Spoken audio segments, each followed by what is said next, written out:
Ubers, Airbnbs, and hotels have some of the worst air for your health. But I bet you didn't know when you're cooking at home, your air can even be worse. And there's actually an at-home test you can do to make sure that the air from cooking is actually not polluting your home. Use the range hood above your stove. Take a tissue, hold it up, put that thing on fan speed 1. You can go higher also, but make sure it's pulling it.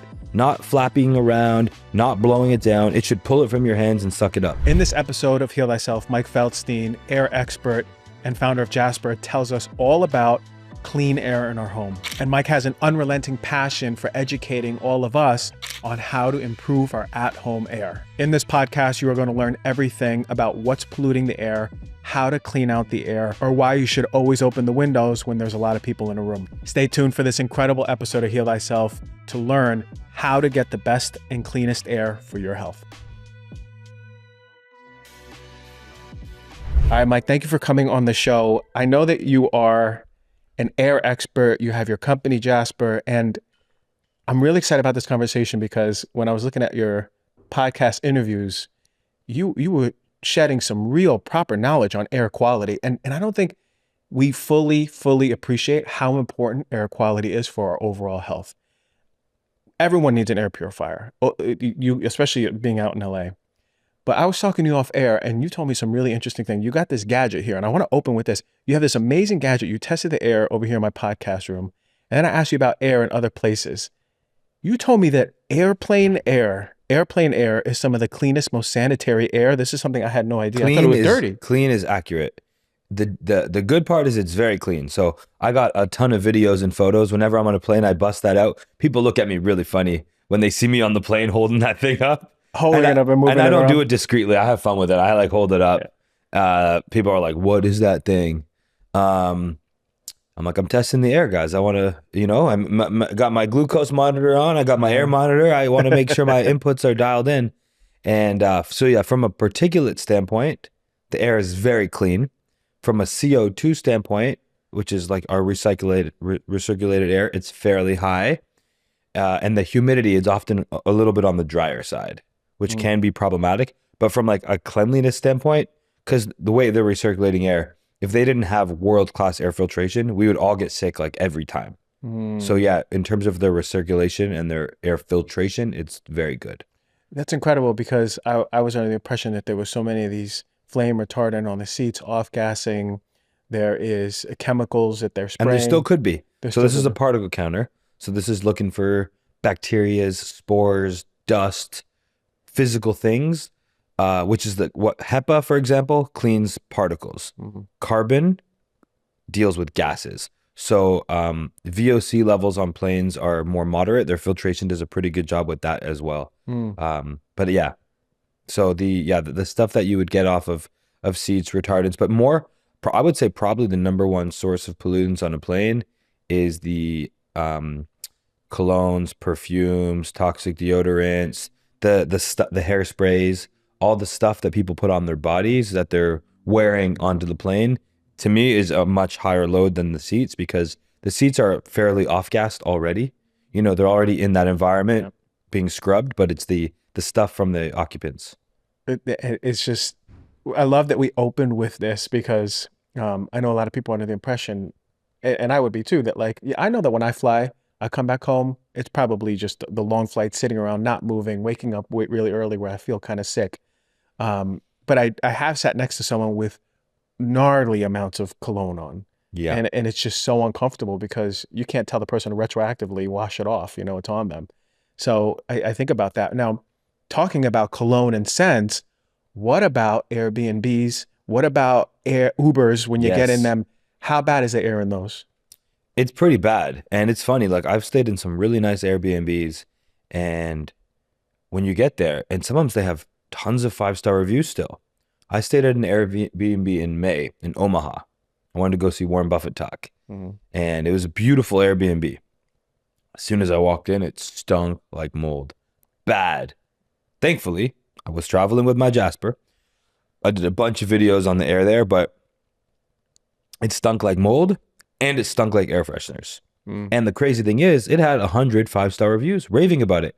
So this just shows you the air awareness is so low that people were able to go there. The bedding looked good. the bathroom, the decor, the furniture, the art, it was dialed in, but the mold and the chemicals were horrific. So I put the Jaspr in my room, closed that door, sealed it up, nailed that. And then I opened everybody else's windows and doors, and I let the place breathe before everybody got there, because it was bad. And it just showed me, I'm like, oh man, like I cannot believe, like this would be a 1-star for me. This is unbreathable air. I would have switched to a different Airbnb if I didn't have the solution with me. So I call air fresheners air makeup. The term air freshener is Googled more than air purification. You're not freshening anything. And it, like, when I was a mold remediation guy, floods, fires, hurricanes, earthquakes. So I was traveling the country cleaning up toxic disasters. And when I got certified for mold, floods, fires, they teach you when you're done restoring a home before the family moves in, walk around the house and spray your lemon deodorizer everywhere. By the way, there's no lemons in lemon deodorizer. It's lemon free. They go, because if it smells clean, then the customer will assume it is clean. And if their first impression is clean, and that sent me down the rabbit hole, realizing all of the fragrances and the scents were stemming from a point of when the housekeeper's there, it was the sign of completion. The family would come home. If it smelled neutral and their house smelled bad, it didn't provide a good experience. Commercial cleaning, office cleaning. If it smelled like clean, all the Lysol, the Cloroxes, the Windex, they're all heavily fragranced more than they need to be, because we have this perception that those odors are clean fragrances. So yeah, Ubers, Airbnbs, anytime if you go to buy a house and you smell air fresheners and you're making an offer on that home, before you do the home inspection, go 2 days before and demand that you unplug every air freshener from the house, because they're masking stuff if there's air fresheners. You know, the air awareness is something that I never heard, but you just said, and it's to the T what I see. You know, I've been to Airbnbs, and this was just in Paris when we were there, like last month. We walk in, everything looks beautiful.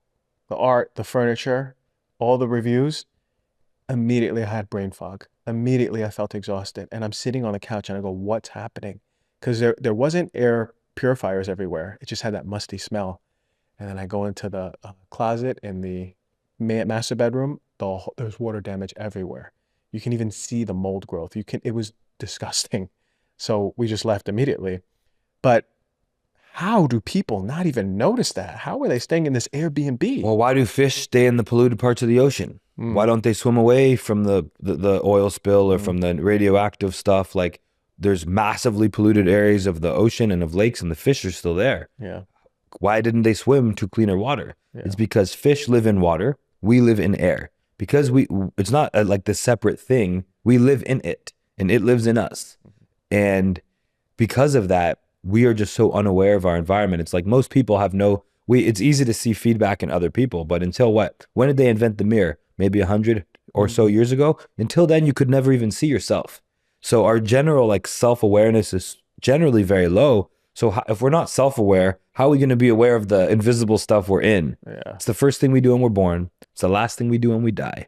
You know, we eat 2 pounds of food a day. We drink 2 liters of water, but we breathe almost 20,000 liters of air. So it's so there that we're not aware, because we just live in it. And, you know, humans are so good at adapting with uncomfortable situations. When I lived in British Columbia, in Kelowna, and there was wildfire smoke, dude, the air was like, so right now, if your Jasper's like a 5, the particulates are low. When there's a wildfire, it's like 250, toxic. If you would jog, your lungs burn. And people were still running and walking and hiking, and I'm like, guys, we are in smoke. What are you doing? Yeah. And, you know, they're like, so I think it comes back from, it's also the only, food, water, and air are like our 3 main bio requirements to survive and stay alive. But all night long, 8 hours a night, air is our sleep fuel. We don't eat, we don't drink. It's literally the only thing that sustains our life. So because it's just, we're so inundated by it, people generally are not aware of it. And, you know, growing up as a kid, you would just drink water. They didn't even think about filtered water. Tap water was the water.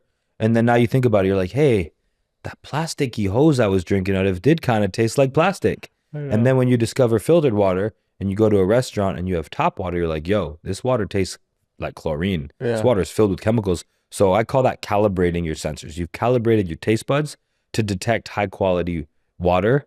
You know, you can taste the plastic in bottles. Like I drink out of glass, And now I can taste the plastic in the water bottle. So I've come to that same point now with air. So I could tell you the CO2, the particulate, the musty moldiness with no sensors and gadgets because I've calibrated that. So that's kind of why I like doing podcasts. It's like, let's talk to people who are, heal thyself. It's like your body will heal itself if you get out of the way. Absolutely. The air awareness. We don't really have too much, but it's because we're so inundated. We don't know that there's something else. What's good air? We don't really think about it. You're right. And I grew up drinking plastic water bottles and drinking out of the hose in the summer. Oh yeah. And now I have a filtered water, and I can't do that. So moving towards that better air awareness, moving towards bringing more better air to your house. In just a common home, someone listening, they go, I've never had an air purifier or anything. What are the odds? What's the average that home has high levels of something, and why? Where's that coming from? So I tested when I ran so I was doing all the disaster cleanup, but in between disasters, I was also consulting on air. So let's say you were just generally unwell, maybe chronic fatigue, maybe brain fog, maybe dry skin, itchy skin. You just didn't feel awesome. You may or may not have noticed it yet. Then you went camping, vacation, on a hike, and you're like, you feel awesome. And you come home and you feel sick again. And then you have this aha moment. Shit, is my home making me sick? So then we were the guys that you would call to help diagnose that. And it was very frustrating because it's kind of like the Western medical system in the sense that you go and get a blood test. First of all, they don't even tell you what they're testing for. Just blood test. You could test for thousands of things, blood test. And they're like, if we don't call you, it's fine. We'll call you if you're dying. Yeah. So and same with health and the standards, everything's like what they consider normal range is really sound the alarms. It's pretty critical. It's not, does normal mean good or does normal mean average? So what was considered okay air by standards, it was not good. So the average indoor air is 5 to 10 times dirtier than the outdoor air because you have all of the outdoor air pollution. So you got the mold, the pollen, the pollution from cars. Where do you think the rubber goes from the tires? That's in the air. The cooking, the glyphosate and the Roundup that everybody puts on their yards, that's aerosolized. That's all airborne. So cities have all that toxic pollutants. Rural areas, also same thing. They spray the farms, they spray the fields. You can't really run or hide from it. Like best thing you could do for air would be like move to Vancouver Island or Costa Rica or the rainforest. But for everybody else, yeah, if you live in a home, unless you built like a multi-million-dollar custom home and you spent 200 grand on advanced air filtration systems, indoor air is just not good. How could it be? Our homes are built so tight. Since the 70s, big energy efficiency movement. So we're trying to keep the cool in the summer, keep the warm air in the winter. So we made our houses so tight to preserve energy efficiency.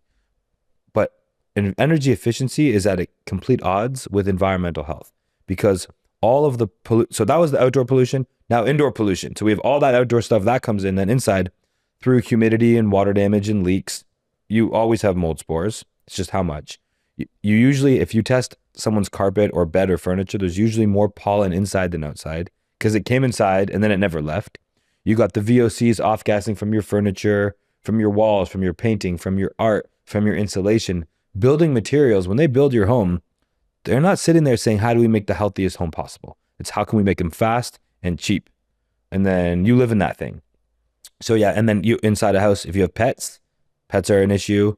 Cooking is one of the biggest air pollutants inside the home. The big ones, though, to keep it simple, is mold, personal care products like chemicals and hairsprays and cleaning products, and cooking. Those are definitely the big three. Can we go into cooking? We sure can. I want to know because it's a lot of us aren't aware that stoves and the particles, the combustion particles, may be problematic. What's happening? Why would you say that's even in the top 3 when no one talks about cooking and the air quality? Well, when you heat things up, you aerosolize it. That's why you smell the food when you cook it. You don't smell it as much when it's just sitting on sometimes you smell it. The leftovers can stink a little bit. Yeah. Just shows you like the fact that you could smell leftovers from 20 feet away. You're like, whoa, like just appreciate how good your senses are. That you're able to smell cold food 20 feet away, which means all of the air in the entire room has been exposed to that food. It's everywhere. It's like if you see someone at the beach spraying that sunscreen, you could smell it from like 100 feet away in every direction. So can everybody. So it just makes you realize the whole volume is kind of consumed. An analogy for that is if you have like a bowl of water or a bathtub even, and you put a few drops of red food coloring in that water, the red food coloring doesn't stay where it was. Within a few seconds, it's all evenly distributed throughout all the water. It's all a little bit red now. The same thing's happening with air. So when you cook inside, and inside's already a crazy concept in the first place. Like imagine trying to explain inside to someone hundreds of years ago. It's like, wait, you mean you made this little bubble so tight that you kept the nature out? And the world's best air purifier is nature. You got the sun, which is the greatest UV light of all time. You got the wind, you got the rain, and you got trees. This is an amazing ecosystem to filter air. You trapped all that stuff outside. Yeah. So cooking, your home is so tight. Now, when you take high heat and proteins and you cook, you get there's a lot of stuff, but the big one's called PAH, polycyclic aromatic hydrocarbons. When I was restoring homes after wildfires, this is the same thing that we're testing for. So it's not like you could have a grass-fed, grass-finished steak with the best organic oils, but that's not the only thing you're putting into the air. Because of the high heat, you get a chemical reaction and you create other particles. And then that is absorbing into anything porous. So anything that could get wet from water could absorb air too. So, you know, this countertop, if we put water on it, we would wipe it right up. But if we put water on this couch, it's absorbing in. So anything that can absorb water can absorb air as well. It can absorb odors, it can absorb smells. So when you cook, you have the byproducts like the PAH. Then you also have the, you know, just because you could eat something and put it in your digestive system doesn't mean you could put it in your respiratory tract. That's why, like, when you barbecue, you know, I mean, like barbecuing, obviously you have a lot of carbon monoxide, but people have gas stoves in their house too. A lot of people. So you have the gas from the stove, then you have the cooking, then you have the oils, then you have the nonstick pan, then you have the cleaning products. And most people's, I used to say 50%. I think I'm upgrading it to like 70 or 80%. Their ventilation systems in the kitchen, doesn't work. And even if it works, most people don't use it. They only use their vent if they're like cooking bacon, maybe a steak. But when you are, so free tips for people right now. If you cook at home, number one, if the weather permits it, open a few windows. Open a few windows. Two, test your range hood. And I'll use the words range hood and vent interchangeably. They mean the same thing. So use the range hood above your stove. Take a tissue, hold it up, put that thing on fan speed 1. You can go higher also, but make sure it's pulling it, not flapping around, not blowing it down. It should pull it from your hands and suck it up. And then make sure that range hood is venting outside. So a lot of people have range hoods in apartments, even in homes. It's venting in the cabinet, in the wall, in the attic. It's not actually venting outside. You're just taking it from your kitchen and you're dumping it somewhere else. Also, there's a lot of humidity there. So if you're putting that into a confined space, you're going to get mold too. And then part 2, do the same thing for your bathroom. Take the tissue, make sure that bathroom fan is pulling, and then make sure that bathroom fan's venting outside. The number one cause of attic mold is bathroom fans that are just dumping it right into the attic. Turn on that fan, where is it going? Yeah, yeah. So yeah, the cooking is a big one, and that is, it's a ventilation problem. If all your doors and windows were open, you wouldn't have a problem. And if you're like boiling something or you're simmering something, use the back burners of the stove or the range if it's electric, because the range hood, it's more directly under the vent. So you're going to capture like 90% instead of like 50%. But like use it no matter what, even if you're like, I like a range hood where fan speed 1 is fairly quiet. So I can use it all the time because, you know, it's pretty obtrusive. They're very loud. It's annoying. So I think the best thing is opening windows if you can. If you can't, I crank that thing. At least when you're really cooking and you're smelling food, you don't want that stuff in your house. Some of the best advice we've gotten in a while. Like, no one even thinks about to even use the range hood always. I've seen so many people cook. I'm guilty of it. Me too. And the range hood isn't on. Only when I walk in and I'm like, listen, my girlfriend's cooking. It's aromatic. It's like really strong. I'll turn it on. But then you turn it on and it's really loud. It's really loud. So then, like, let's say there's like a movie on or a song on. Exactly. I pause You're on it a call, whatever. You're on a call, you know. So it's intrusive. But wow, just the tissue test goes a long way. A long way. So, because make sure it's working. Otherwise, people are cranking their vents and they're not even working. I will say it's not going to be anytime soon, so don't wait for it. But on Jaspr's roadmap, I will eventually make a range hood, because how crazy is it that you have to turn it on? Even my Jaspers can detect polluted air. So I'm going to make a range hood that detects cooking particles, VOCs, and gas. So this way your range hood's going to be on smart mode all the time. It's going to have the red, yellow, green light, very subtle. So as soon as you start cooking, it's just going to go on. Amazing. Why do you got to turn it on manually? It's like you don't turn your furnace and your air conditioning on manually. Yeah, yeah. Range hoods should be automatic. And then also this way you wouldn't even need a Jasper in your living room, because if the air is polluted, you already have this giant fan above your stove. It will be able to close the vent and scrub the air. Yeah. So we're going to make a much better range hood at some point, because it's just a silly. And by the way, if anyone else is listening out there who manufactures stuff, go for it. The world needs this thing. Yeah. 100%. Call me if you need help with the plans. Exactly. There you go. And a good air purifier will it'll go in extra high mode when you're cooking. In every room of your house. In every room. And it'll detect that change of PM, right? Particulate matter. Exactly. Okay. You mentioned the range hood in the bathroom. Yeah. And that's Bathroom mostly fan. the mold. I want to go into this mold because a lot of people are sick at home or not knowing what's going on, going to their doctor, and it's actually the mold in their home. So you worked in this space, you went into homes, you traveled everywhere. How much of a problem is mold in the home? It's a big problem.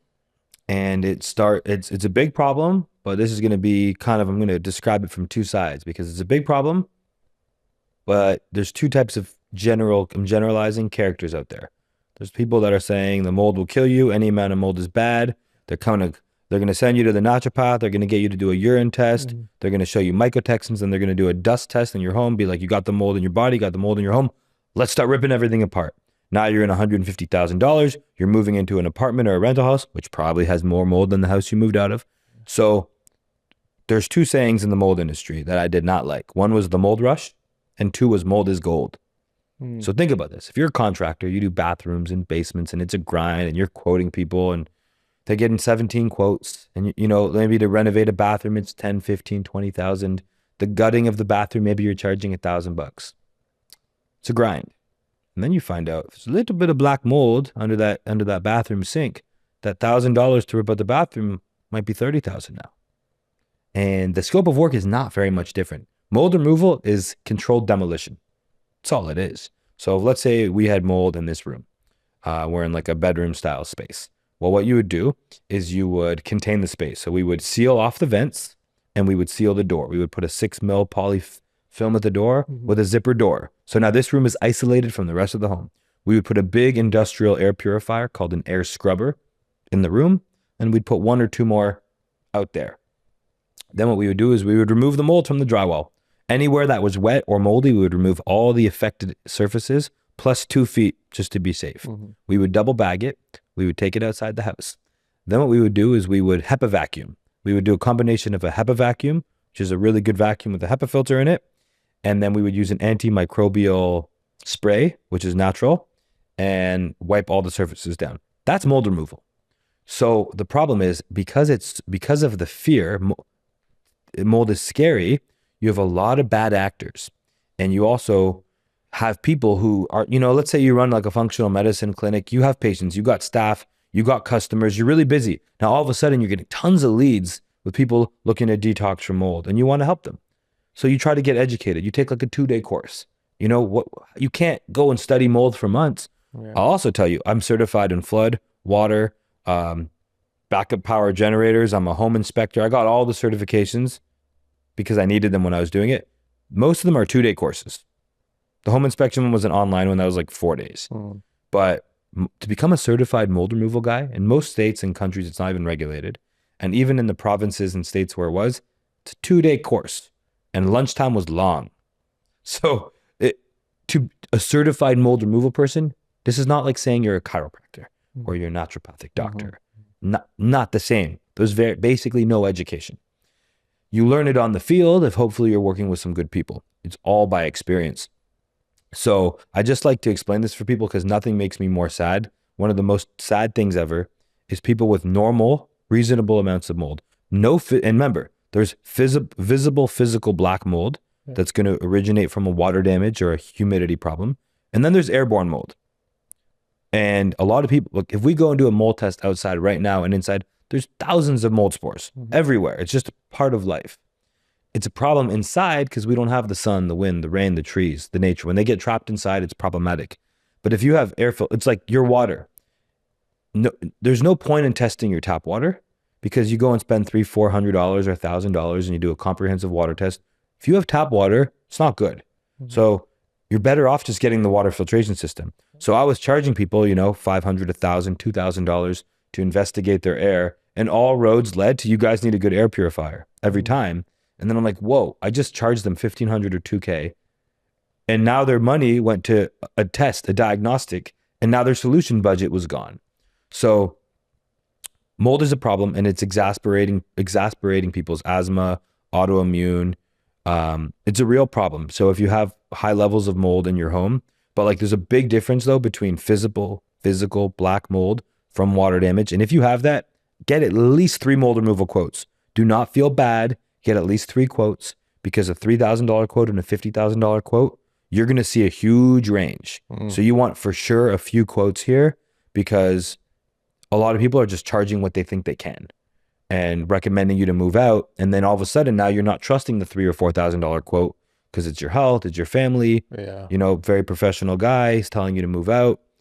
This can be a problem. Like if you have bad water, do you filter your water or rip up all your walls and replace your pipes? No, you filter your water. So a lot of the time, like if you're a hammer, everything looks like a nail. And if the nail is ripping people's homes apart to do investigative demolition, this is not cool. So it's a problem.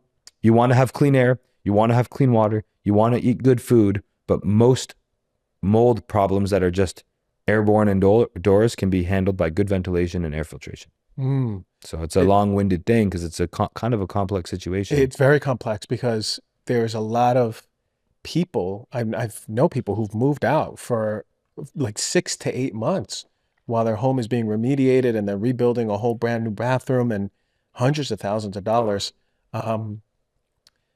Is it possible in these demolitions or remediations, they open up something and it's way worse? It's like behind the walls and it's just terrible. So that's why we have a thermal camera.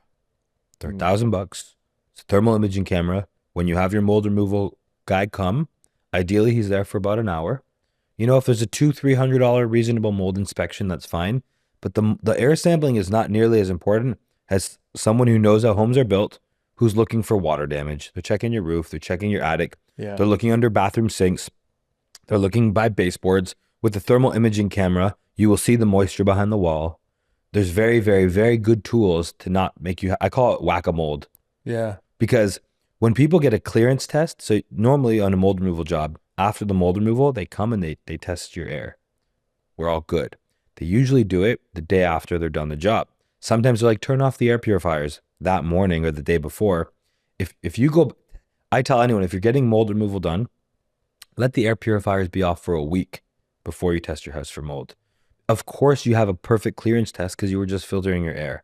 If I come back to anyone, they moved out for a year, they remodeled their whole house, I go back to their house 2 weeks later, we test the air, it's moldy because it's everywhere. That breaks people's heart. So this is like, you know, it's a tough situation because, like, let's say 5% of people, that they have a really serious problem they have to deal with, but the vast majority of people's situation, they need to detox their body and they need to detox their house.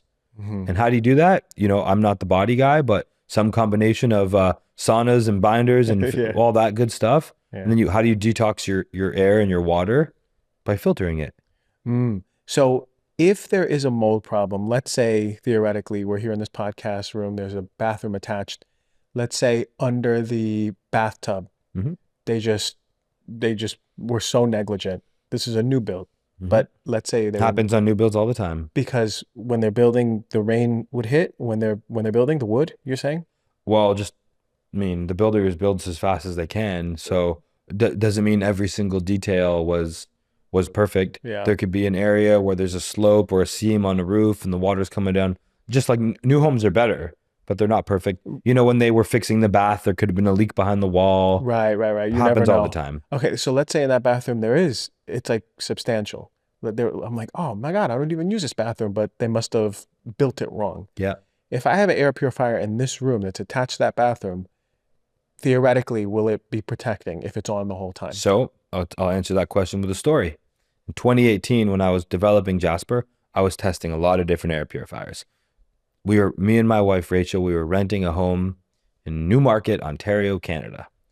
And man, we rented the place so dumb. We were traveling, so we rented a place sight unseen. We got there, and man, it was moldy. It was moldy.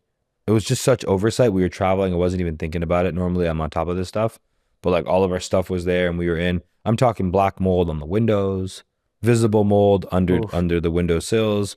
I checked it. I did the air counts because I was in the mold game. Ridiculously high levels of mold, like tens of thousands of spores.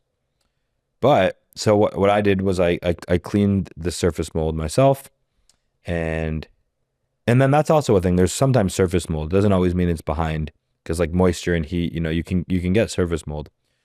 I cleaned the surface mold, but I had about 7 or 8 air purifiers in the basement, not even upstairs, just in the basement, because I was testing them all.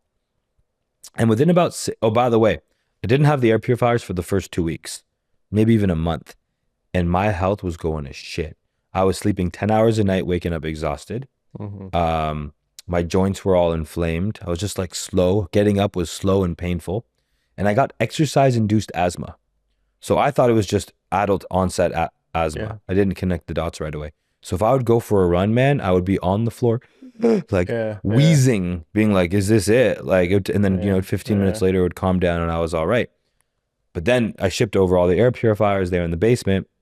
And within like several hours, I tested the air again, and the air was pretty much perfect. And then within a few days, all of my symptoms were gone. And my wife, she had her eczema was exasperated. Both of our sleep was very bad. We didn't have any kids yet. So we with the air filtration though, we did the air test upstairs. So the mold was in a few different areas, but through the air purifiers being just in the basement, the whole home had very good air because we were filtering it. One day we came home, and within a couple hours we were both mad sick again.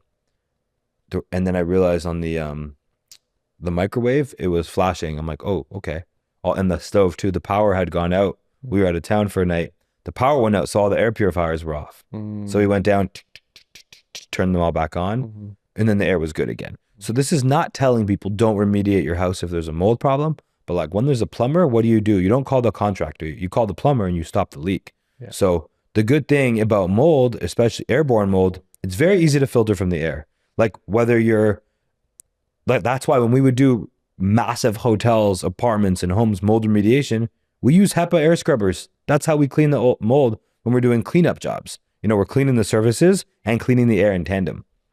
And it's actually funny. Like I like to think about imagine if you have a fish bowl with some fish in it.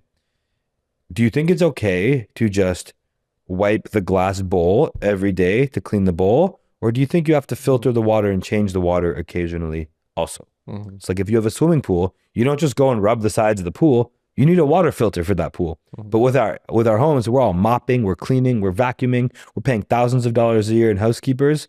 So we're wiping our bowl and we're not even filtering our water or changing the water. So the filtering the water would be the air purifier, and the changing the water would be opening the windows and getting ventilation. But so there's my kind of answer with the story. But yes, if you had mold, no matter what the source is, if you're filtering it before you're breathing it in a bedroom, like when I stayed at that moldy Airbnb, by putting the Jaspr in my bedroom and closing the door, my room was dialed in. It's just when we think about how important that an air purifier is, good ventilation in the home and an air purifier, it's sort of like a non-negotiable. I think it's step zero, man. Yeah, step zero. I mean, like I've been into air purifiers for a long time because I know how I react to poor air. And I lived in Topanga for a while, and we had some fires over there, and there was a lot of particulate matter. And I remember I would look at the app and see the report every day. How bad is it? And it was up there. And it's funny, people were still outside, like going on walks and running. We think about that, like you said. But we really should be having an air purifier in our home all the time. And I know you're so proud of your company, Jaspr, because I am, man. Because it's a quality air purifier, right? It's cleaning out the home. If I had one in my old moldy home, you're saying that would be able to protect me a lot. It doesn't mean 100% protection, but a good difference. But yeah, we're going to be, especially if you had a really moldy place, you'd probably leave it on fan speed too, crank it up a little bit. Like when I stay in a moldy hotel, I travel with my Jaspr, so I don't switch hotels because I don't need to. Yeah. I'm fine. I've tested the air a million times. If I'm in a bad environment, and that's why like I wanted to switch to this side, because remediating people and testing their air, I was like helpless, because all roads led to get an air purifier, and they had two choices. You could either buy like a $2,000 commercial grade air scrubber, the same thing I used on job site, but it looked like a truck was in your living room. Yeah. Loud, like a range hood, ugly, Yeah. not practical, good for construction and remediation, horrible for everyday life. Or you go to Amazon or Walmart and you say, you go to your Amazon filter, you hit extra large, you set the price bar real cheap, and you've checked your box and you think you're good. Yeah. Those little plastic air purifiers don't really do anything. They don't do anything. They don't. So that's why my background was like, my mission for Jaspr was to create a commercial grade air purifier made out of steel, high quality sensors, but in a beautiful, quiet package that you could actually put in your home. So I did no market research for the company. I almost didn't even launch the business. I just wanted to create an air purifier for me and my family and my friends. Yeah. I wasn't really motivated to start another business at that time. And then COVID happened, and Jaspr used to be $2,000. And we were called, our name used to be Jaspr Medical. And we only sold to doctors and dentists. Yeah. And then we got the price down and down and down, and realized it feels a lot better to help people sleep better and breathe better than it does to help dentists with their marketing and their liability and their bioaerosols. Yeah. They can put the ugly machine in the dentist's office. Yeah. They don't need it to look good and be quiet. Some of them do, but felt way better helping people sleep better. Also, so you made an Instagram post on September 3rd. I saved it, and I wanted to bring it up today, because you were talking about mold in the home, and you're talking about ultra HEPA. So I just wanted to shine some light on that for you. Yeah, I want to talk about it. So whenever you see a word then HEPA, what it really means is not HEPA. If you see true HEPA, if you see hyper HEPA, quantum HEPA, whatever, that means it's not HEPA. ULPA, which is ultra HEPA, ULPA, an ULPA filter is actually above HEPA. So HEPA is a standard. It means you're good at like 99.97% efficient at 0.3 microns. ULPA is a little bit above that. However, there's a reason we don't use the ULPA filter. And when you're manufacturing it, for me to make it HEPA or an ULPA, it's the exact same cost. There's no additional expense. It just means you're making your pleats and your filter a little bit tighter. The space station, NASA, surgical operating rooms, they all use HEPA. They don't tend to use ULPA. ULPA's for very unique situations, and there's a reason why. So the good analogy I like is, would you rather have 99% of $1 or 95% of $5? So when it comes to air filtration, I'm holding a water bottle here. Let's say this was an ULPA filter, the best filter in the world, but it's so small. So even though it's the most amazing filter ever, it's too small to get the job done. So what happens with an ULPA filter, and the reason, arguably, I'm actually testing it a lot more, I've been exploring with actually going a little bit below HEPA. So HEPA, it's a little complex. HEPA is H for HEPA, H12, 13, 14, 15, 16, 17. At 18, it becomes ULPA. At 12, it's an E. Sorry, at 11. So it's called an E10, an E11, then it's H12 through 17, then it's a U for ULPA. The best air test we've ever done, also, when most companies test their air purifiers, I love reading this data. They typically test the filter outside of the air purifier. So when you're showing that 99 whatever percent that they got, it's not in the machine. They're testing the filter by itself. And if you look at the airflow that they do it at the lab, they usually do the airflow. So let's say an air purifier, Jaspr, 430 CFM is our top speed, about 120 is our bottom, CFM. It's the fan speed. A lot of times you'll see the lab data is at 4 CFM. So like a Kleenex could be a HEPA if the air is moving slowly enough to pass through the filter. Right. So usually you're finding a company, they're doing 10 lab tests, they're just publishing the best one. It's the filter by itself. Most of these third-party labs are such bullshit. That's why it's not what I lead with. We have all the data, we have everything, we did it too. But when you go to like a third-party lab to get your lab studies done, the first thing that they ask you, there's a sales guy there, it's a company, they ask you, what are your marketing goals? So we could create a study to help you achieve your goal. So for a lot of people, like, we want to say that we can clean COVID. We want to say we can clean mold. So they say, okay, should we do the filter in the machine or out of the machine? What airflow? They look at all the standards and they'll design a perfect environment to get you the marketing result you want. If they didn't, it's like social proof.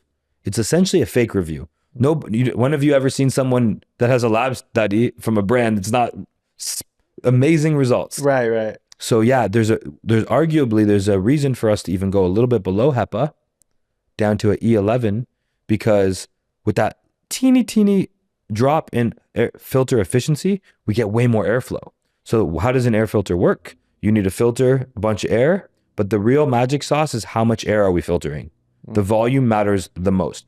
Even if you go, I talk a lot of smack about cheap air purifiers. They all have good filters. Those little $200-$300 air purifiers, the filters are fine. The problem is they don't move enough air. They're too small to get the job done. And that's the difference. If I go to Walmart or Target, get there's even some for like $50-$60. You're saying that the filter is okay. It's reasonably good. It's just not sucking in enough air. Yeah. So whatever small amount of air that it's sucking in. Also, often it's not a tight seal. Another huge deal. This is why you should always only do a test with the air purifier. A good test to me is well, we just did a sleep study. I don't know if you knew about this, but we gave 100 people Jaspers that were using Oura rings, and we had them monitor their sleep for the month. And the average person slept 25 minutes more per night, 18% more deep sleep, and they fell asleep 5 minutes faster. We're going to be publishing this in like a couple weeks. To me, that's lab data that I want. That's the data I want. How does it affect the human? Another good example would be, let's test the air in this room, like with your particle counter, then crank the Jaspr and test the air in the room again. Yeah. Or let's test the mold in here, do a lab sample, run Jaspr for an hour, 3 hours, and test it again. Not the filter in an isolated setting. Yeah. This is that's like saying, how fast does your car go off the ground? Just drive the thing on the road and let's just time it. Yeah. So I like practical, unscientific studies that are just, it's like my favorite review we could ever get from somebody is, I've had a shitload of air purifiers before. I've had tons. I just wasn't sure if they were working. They're like, with my Jaspr, I know it's working. I feel better. I see it respond to my cooking. And I like transparent, prove it marketing, where like, it's undeniable. You don't need a study. It's like, if you need a study to tell you something's working, if you drink tap water and you drink filtered water, I don't need a study to tell me which one's chemically. Yeah. I got You'll that. You'll know which one. Yeah. You can sense that. You can feel that over time, especially. So now we know how to shop for an air filter. And we'll talk about Jaspr, where to get it. But I want to go into, you said the third one was scents coming out of people, cosmetics, perfumes, air, plugins, Glade plugins. I mean, is it that bad? Because I've been to a lot of houses, and chemically means that it's clean. Like you said, the lemon spray smells clean. It smells clean, but it's chemically. Is it affecting the air quality that much if I spray cologne and I walk around my house the whole day with Polo Ralph Lauren? Well, you got to learn to trust your nose. And if you don't have good airways, fix them. Like the best investment of my whole life was spending $9,000 Canadian. So what's that? 6 or 7 grand to breathe again. Like, wow, it's been a life changer. And it's been a big part of my own air awareness journey. So I'll answer your question, but a fun game to play with people is you go outside. Let's say you're with 3 or 4 or 5 people at a breakfast or dinner, just outside. Get everybody to write down on their phone or on a piece of paper what temperature they think it is outside. And then everybody flips it at the same time. You would be shocked. Almost every time, everybody's in with 1 or 2 degrees. Oh, wow, really? I've almost never even seen a 5-degree gap. So for sure, no one's going to say it's 90 when someone else says 60. Yeah. No one usually even says it's 88 when someone says 80. Because we all have temperature sensors in our skin. We got them right here. You also, if you go to a desert, it feels dry. If you go to a rainforest, it feels wet. You can feel humidity. So if you were rolling around like I do with a relative humidity counter all the time, you can feel humidity. So like right now here, that's a little humid. That's 69%. But it's also like a very foggy day today. Yeah. It's moist outside today in LA. If you check that yesterday in the afternoon before the fog rolled in, it'd probably be about a 50. So you start to learn what humidity feels like, what temperature feels like. Yeah. Just like you can drink a drink and you know if it's hot or cold. So with air awareness, like I bet well, for me at least, and I hear the story all the time, when people start becoming more aware of the products they use, they start using low tox products, they start filtering the air. I say there's one really bad downside about buying a Jaspr. It will make you an air snob. It will. All of a sudden, the hotels, the malls, the Ubers, the scents, you're gonna be an air dog. You're gonna smell stuff that you weren't aware of. Because when you turn your bedroom and your home into a clean air sanctuary, the contrast is stark in other people's environments. So the personal care stuff, the chemicals, the sprays and everything.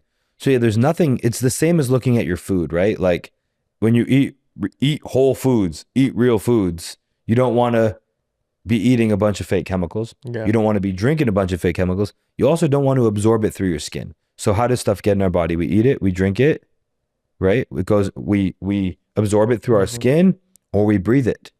And when it comes to mold, allergens, cooking particulate or chemicals, it's a breathing problem and then also a skin absorption problem. So it is, yeah, so the colognes, the hairsprays, the deodorants, all that stuff. And I'm not a body expert. I'm not a health expert. I don't pretend to try to be one. I only learn about products through the lens of Jaspr. So if someone's using an incense or a candle and their Jaspr goes crazy, I'm like, oh, that polluted the air. And then if it's like a really organic, hemp wick beeswax candle, it makes the Jaspr go almost not at all. So then I start being like, what? Then I get curious and I start researching what's in that candle. Oh, it's petroleum-based product. Oh, what's the wick made out of? Like some other synthetics. Interesting. And then, someone's using Clorox, Windex, Method, whatever. Jasper's going crazy. Then they're using branch basics, not so crazy. Right. So I learn about personal products through the lens of what triggers the Jaspr. And then that sends me on my rabbit hole to see what's in there. So, I hear about endocrine disruption and stuff like that. I haven't done the homework to know what it does to the body. I just know how it makes me feel. And it's pretty horrific. Yeah, 100%. I know what it does to the body, but does it pollute the air that much? Let's say if I put an air purifier, or I'm not an air purifier, a air plug-in, a Glade plug-in, right in that socket that I'm looking at behind us. Oh, yeah. Would it actually over time pollute this whole room if there was no air purifier? Real quick. Really quick. Well, why do you smell it? But that much. How do you smell it? Like those You're only smelling it if it's filled the whole air. It's already filling up the whole air. Yeah, if you smell it, then the volume of the room is filled with it.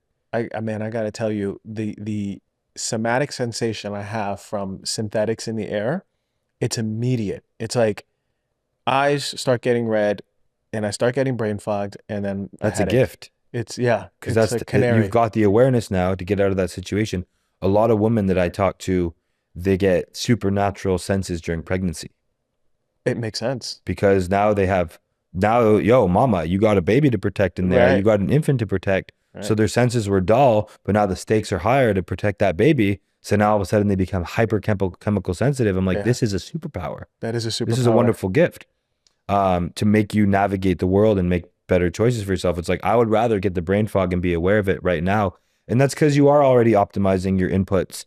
And when you're talking about like the somatic stuff, I've worked with some facilitators and different modalities and stuff where you're like, when you're having like a breakthrough or a great moment, or doing some great breath stuff, and then using a good scent to anchor in an emotion or a feeling.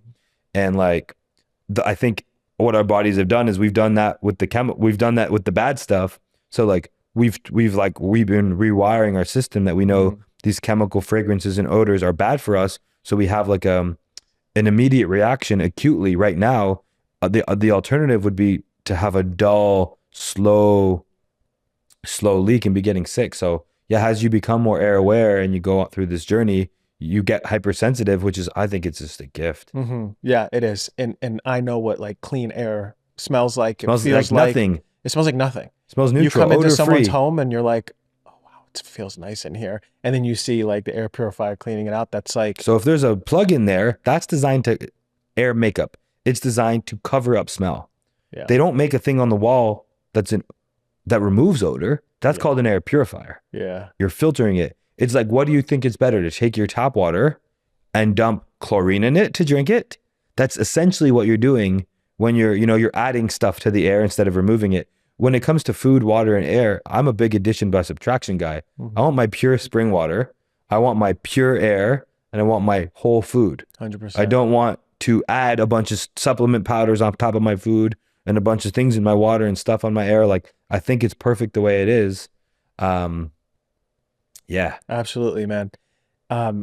Before we close, I remember, and I don't want to forget this one. I saw you on this podcast, and I really wanted to talk about this. You talk about just hanging wet clothes, coming out of the washer, not drying them. I never thought about this because I've done it with a lot of my clothes. Because the problem is, I'm tall and I have really long arms, and I need to dry my clothes. Or no, I'm sorry. If I dry my clothes, my shirts will shrink, my pants will shrink, it'll look awkward. So like one shrinking of clothes, I can't wear anymore. So I really used to hang up most of my clothes. So why did you say that? What is going on? What's problematic about just putting clothes out and hanging them up? Well, the problem is, well, let's just, and dude, I'm new to the Instagram thing, and that clip you made, it got 1.2 million views. I didn't know that. Yeah, it really went crazy. I didn't know that. And I'll share what some of the comments had to say to now expand on this story. So the moldiest room I see probably historically in homes is likely laundry rooms. You know, you got the kitchen and the bathroom and the leaks and stuff, but laundry rooms, whoa. Especially, I can go on, it's like one of the #1 culprits for visible, physical, significant black mold problems. So why do you have a bathroom fan or a window? Every bathroom is supposed to have a bathroom fan or a window, because it's not just for poop smell, it's mostly for humidity. So when you shower, you can vent out all that humidity. Now, a lot of laundry rooms don't have vents. People don't use them. So imagine how much, just think about how much water, if anyone wants to try it, go take a t-shirt and see how much water you can absorb in it. A lot. Clothes absorbs a lot of water. Now, all that moisture now, you close that laundry room door or not, all of that moisture is going into your indoor environment. So it's not just all the chemicals from the laundry stuff. That's its own thing, but that's not even what we're talking about. All of the moisture from the clothes, you hang it up and it's not going outside. It's not venting. So if you're in an area and you got a window open in there, or you got a good bathroom fan running, this is okay because we're venting out all that excess humidity. But if we're not, we're just dumping all that humidity in our laundry room, which is likely a hot room, you know, not super well ventilated. So you're just, you know, why don't you just go pour a bucket of water all over the floor and rub it on your walls?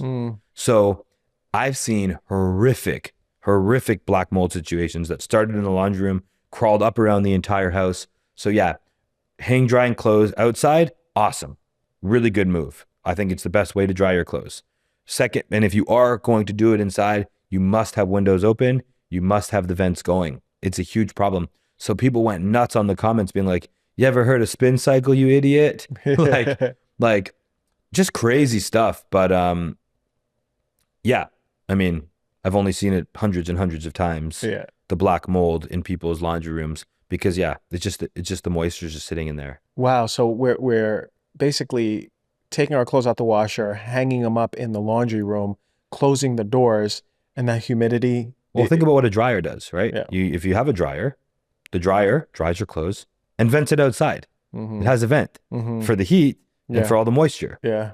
If you remove the dryer from the whole experience, your house is becoming the dryer, and that moisture has to go somewhere, and your house is not ventilating very well. So now you have excessively high moisture. Now your mold spore count is through the roof. And over time, if you do it even a little bit, your mold spore count will be quite elevated. But if you do it a lot, like you are going to have a significant problem. And then the other funny story that is fun for people, I'm sure there's a lot of parents listening to this. So when my daughter Aria was only 6 months old, my wife Rachel, we had this diaper pail in the baby's room.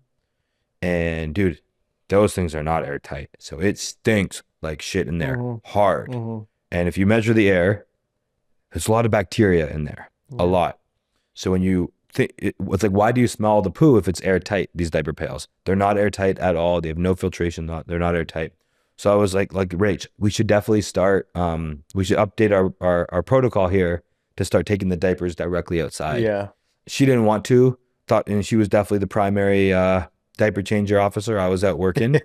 And CDO, Chief Diaper Officer. No, she's awesome. She thought it was just like unnecessary. And then I was like, cool, tonight, let's put the diaper pail in our bedroom to see how it feels like for us sleeping in a shitbox. But I'm sleeping on the couch tonight.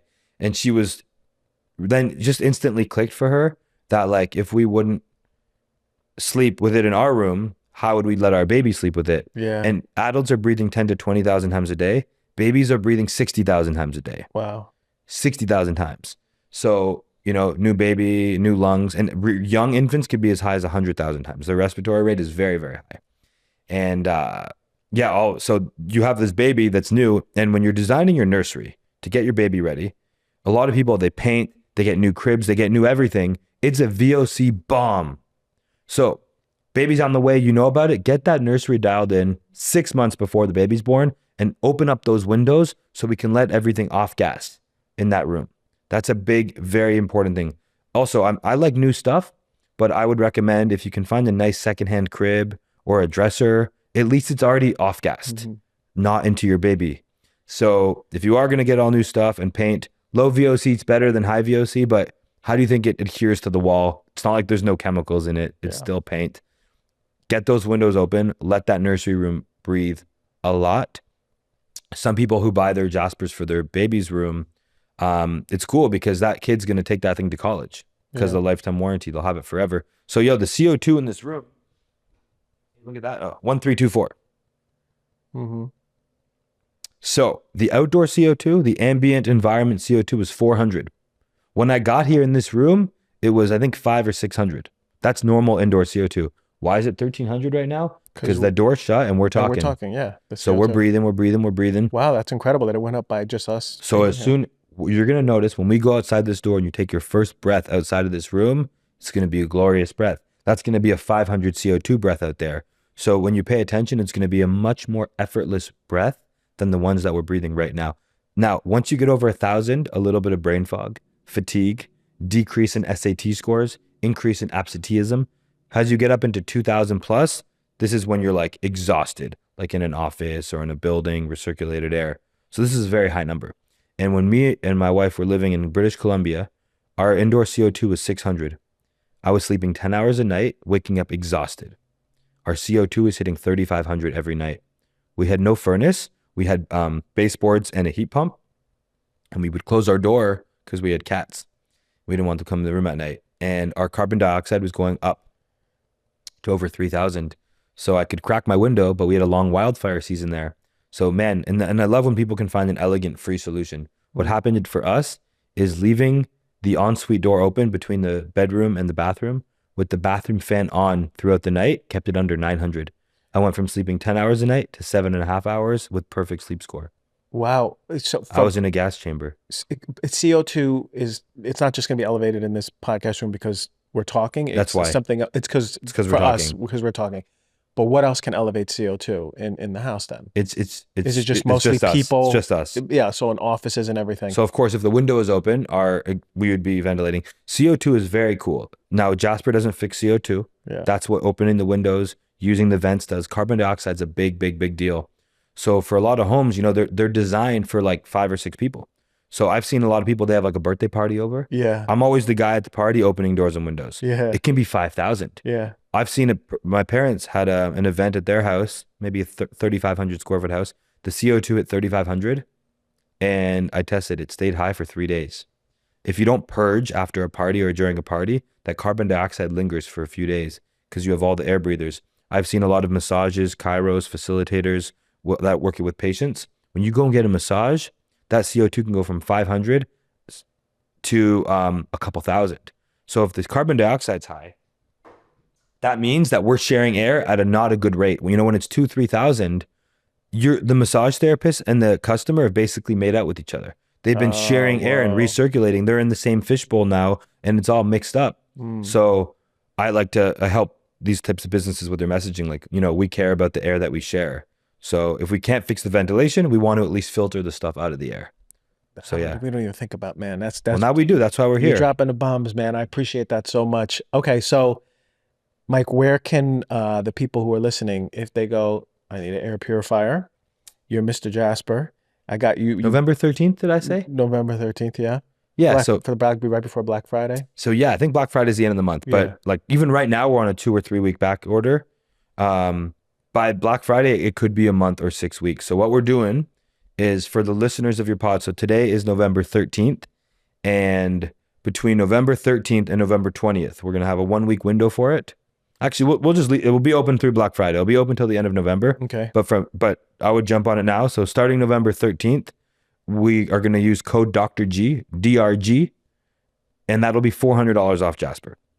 So we're not on Amazon, man. We're not at Walmart. We're not on Best Buy. We're nowhere, because if we did that, we wouldn't be able to offer people an excellent service. So we don't have a sales department. We don't have a customer support department. The only people who work at Jaspr were people like me who were in the field at people's homes. Yeah. So if people send us like an email or a question about mold or whatever's going on, they're going to get like a 5-minute voice note back. Yeah. For the first 3 years of Jaspr, man, we didn't even have e-commerce. For the first year, you could only buy a Jaspr if you called me. You'd have to call me. We would talk for an hour or request a consultation online. I was running it the same way I was running my mold removal business. Yeah. It was very consultative. It was very blue collar. And I'm like, yo, you could sell stuff on the internet and you could talk to a lot of people at once. Yeah. So important to know for people, the way the lifetime warranty works.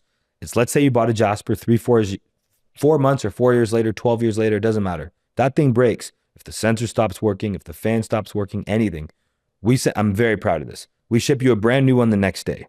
You take the new one out of the box, you put your old one back in the box. You'll find in there a prepaid shipping label from UPS that we pay for, and we schedule a UPS to come to your house and pick it up at 9 a.m. the next day. Because I hate when I own a product and I got the warranty and then it breaks. They want my receipt. They want photos. They want videos. They want to pre-authorize my credit card. Gotta be on the phone and everything. Buy this weird shaped box. Then they want me to go to FedEx. I'm like, I just lost, my life is not long enough. And I just lost half a day of headaches to return the product that I paid you for that broke. So our philosophy is, if you just trust your customers, if they say it's broken, it's broken. They don't, why would they lie about that? Just send them a new one. Customer support departments are typically to tell people no nicely. So that's why we don't have a department for that. So I firmly believe that like our mantra is clean air for life. So if it's an investment, you get one Jaspr, but you'll never pay it except for your filters and your lifetime warranty that's baked in. You'll never have to buy another one again. Now, a lot of people do buy more than one because they want to cover their whole home. Yeah. They want to cover their kitchens, their bedrooms. So a lot of people do buy 2, 3, 4. So with code Dr. G, starting today, November 13th, it'll be $400 off. But if on our website, if people buy 2, 3, or 4, they save even more. So Jaspers can be as low as like $600 or $700. So yeah, that's our thing is like, let's just go and talk to health conscious audiences, give them the best price possible. And for those out there, and by the way, after November, the code will stay live forever and it'll always be 10% off. So for those, this is the wrong time or the wrong month. It's not, there will still be something there forever. But for anybody else, man, at least get those windows open. Use the range hood. Don't wear your shoes inside. Be mindful of the chemicals and the sprays that you're using, and just think about the air that you're breathing and don't take it for granted. Hey man, Mike, you got me all inspired. I wanna do it all, man. I want to clean up all the air. Well, this is the laziest way to be healthy. I know, it's incredible, and thank you, man, for your passion. Really, like, I can feel how passionate you are about this work. It's not just about like making a product and putting out there. It's like you stand by it, you live by it, you want to help people, and that's the only people I want talking about their stuff on the show. That's who we're talking to. So thank you for coming on the show. I appreciate you. My pleasure, man. All right, man. The best is yet to come. It's yet to come, exactly.